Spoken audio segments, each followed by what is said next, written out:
Montana's 2019 legislature starts in less than 6 weeks at the Capitol in Helena, and it's going to tackle plenty of big issues from healthcare funding, Montana's meth problem, and of course that state budget. But as our chief political reporter Mike Dennison reports, a battle over an obscure House rule could make a big difference in what happens in the session.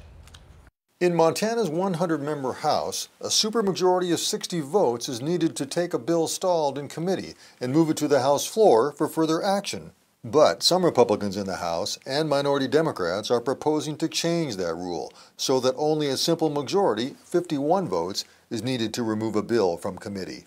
Democratic House Minority Leader Casey Schreiner of Great Falls says the supermajority rule on blasting bills from committee is not how the legislature should work. We've believed, and we have for session after session, that we don't even know if that's constitutional. So I'm looking forward to the opportunity of getting it back to where the majority of the people representing Montana have a say, and that's how we pass legislation in the state of Montana.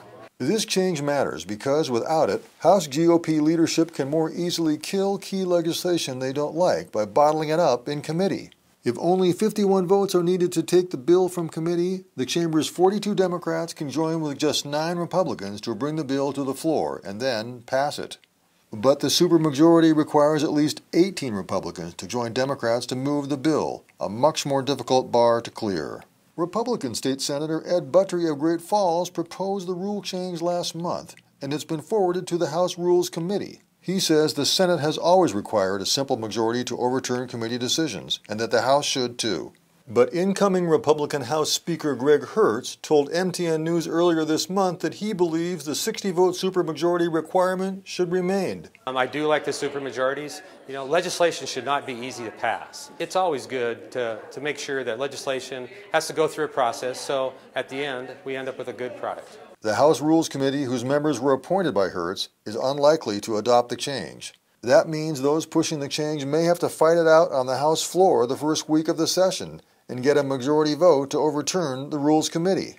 But these competing factions could work out a deal, ensuring that a few select controversial bills advance to the House floor for debate and a vote.